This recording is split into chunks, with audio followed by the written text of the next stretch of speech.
Ukraine ইস্যুতে Russia যুক্তরাষ্ট্র মিলে একটি নতুন শান্তি চুক্তির খসড়া তৈরি করেছে, যেখানে ইউক্রেনের অনেক বেশি ছাড় দেওয়ার কথা বলা হচ্ছে। ইতোমধ্যে রাশিয়ার সঙ্গে ইউক্রেনের যুদ্ধবন্ধ চেষ্টার অংশ হিসেবে ইউক্রেনে গেছেন যুক্তরাষ্ট্রের প্রতিরক্ষা মন্ত্রণালয়ের কর্মকর্তারা। দেশটির সামরিক কর্মকর্তারা 20 নভেম্বর তথ্যটি নিশ্চিত করেন। তবে কি আমছালা দুই হারাচ্ছে ইউক্রেন? বিস্তারিত থাকছে লিমা শান্তির ডেস্ক রিপোর্টে।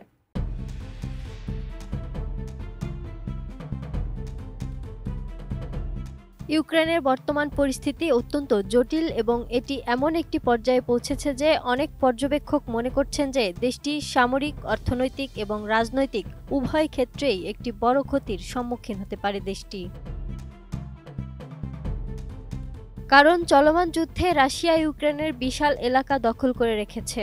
এদিকে ইউক্রেন তার পশ্চিমা মিত্রদের কাছ থেকে সাহায্য পেলেও সম্মুখ সারিতে অগ্রগতি ধীর এবং ক্ষয়ক্ষতি ব্যাপক। যুদ্ধের ফলে ইউক্রেনের অর্থনীতি মারাত্মকভাবে ক্ষতিগ্রস্ত হয়েছে, অবকাঠামো ধ্বংস হয়েছে এবং পুনর্গঠনের জন্য বিপুল পরিমাণ অর্থের প্রয়োজন, যা দেশের জন্য একটি বিশাল চ্যালেঞ্জ।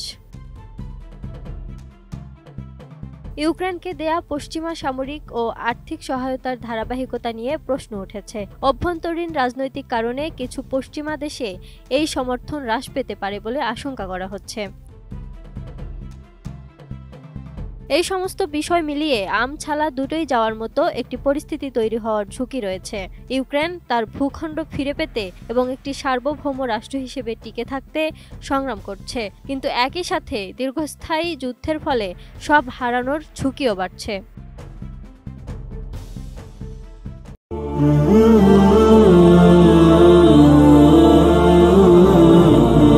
তবে যুক্তরাষ্ট্র ও রাশিয়া কেউই এখনও চুক্তির খসড়া নিয়ে আনুষ্ঠানিক মন্তব্য করেনি। জানা গেছে, খসড়াটি তৈরি করেছেন মার্কিন প্রেসিডেন্ট ডোনাল্ড ট্রাম্পের বিশেষ দূত স্টিভ উইটকোফ এবং রাশিয়ার বিশেষ দূত কিরিল দিমিত্রিয়েভ।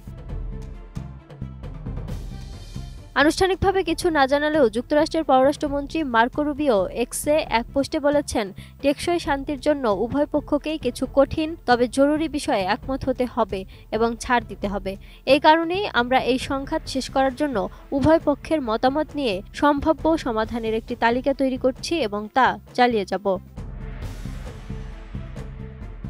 রাশিয়ার বিরুদ্ধে 2022 সালের শুরু থেকে যুদ্ধ করছে ইউক্রেন। এই সময়ের মধ্যে নিজেদের ভূখণ্ড ছাড়াও অন্তত কয়েক লাখ সেনা হারিয়েছে দেশটি। 3-4 বছর যুদ্ধ করার পর এখন তাদের ছাড় দেওয়ার জন্য চাপ দেওয়া হচ্ছে। সাবেক প্রেসিডেন্ট জো বাইডেন প্রশাসন থেকে বিপুল সামরিক সহায়তা পেলেও ডোনাল্ড ট্রাম্প প্রশাসন অস্ত্র সরবরাহ সীমিত করে যুদ্ধ বন্ধ করার চেষ্টা চালাচ্ছে। Lima Shayanti, desk report, ATN news.